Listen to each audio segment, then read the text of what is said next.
I don't know if y'all know this, but Bree's actually also a member of the Spoken Words. So he just forgot. Yeah, we do, and y'all forgot. Come on. DU Spoken Word?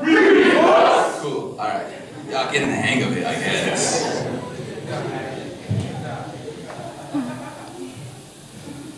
Just like last year, we didn't really practice much. You figure we'll learn our lesson. We never do. Yeah, it's how we do.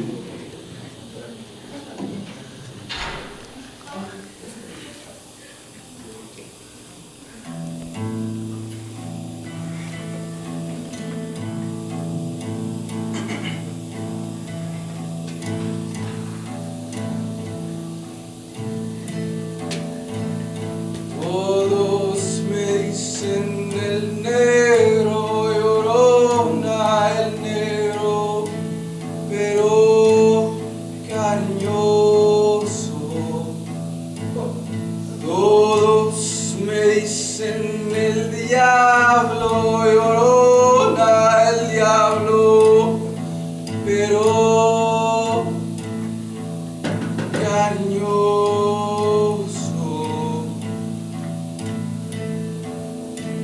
Mi tío Fernando era un vato bien chingón. The baddest motherfucker on the block. He was known for having the hardest jaw in the entire city of Juárez. He thought he was invincible. Convinced he could shake death's hand and get away with it. It didn't take long before the devil snatched him by his nostrils and dragged him into his tomb. So today, I stand at my tío Fernando's funeral. But it wasn't the drug lords or the Mexican army that put my uncle 6 feet under. It was the paint that he sniffed out of a paper bag that put the final details to his death. He was only 29 years old. Still had the face of a child and the smile of a 7-year-old in Juárez who still believed in God. My mother told me that I looked just like him. Said she had a dream about me dying in the desert, so she cried. It reminded me of the time that my uncle said we were both meant to die young. He said it was a family tradition. You see, his mom died at 28, and his father died at 40. So Fernando tried to paint himself a different story, but in Juárez, our classes aren't offered to the poor children.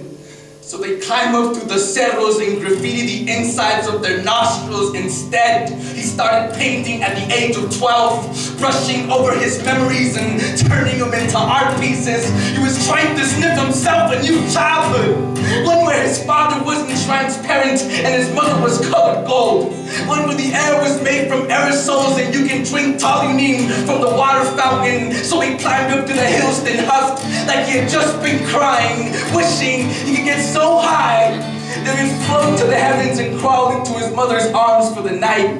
But instead he met the devils. And they danced around the fire for hours, talked about their inspirations, the similarities in their hometowns and their childhoods. My uncle knew all of the devil's secrets, handed me a rag soaked in gold paint and told me I could know them also.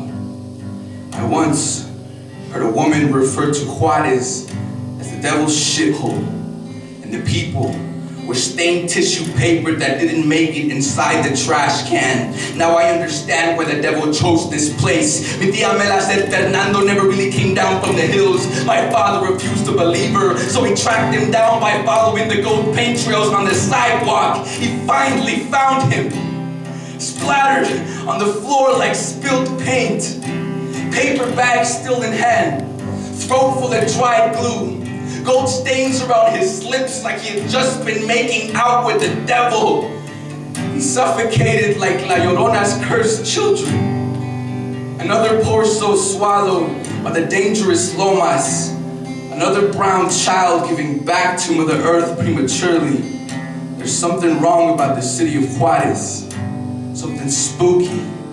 The soil has been soaked in blood, so when it rains, it grows cemeteries. It's just a land of fake promise, with opportunities so close and the lights of El Paso, yet it's so fucking far. Children don't grow up to be painters. They splash canvases with blood spilled from AK-47s, but my uncle never really had an option. He used the glue and the paint that try to paste this soul together. Rest in peace, Tio Fernando. You're a walking piece of art no one ever bothered to paint.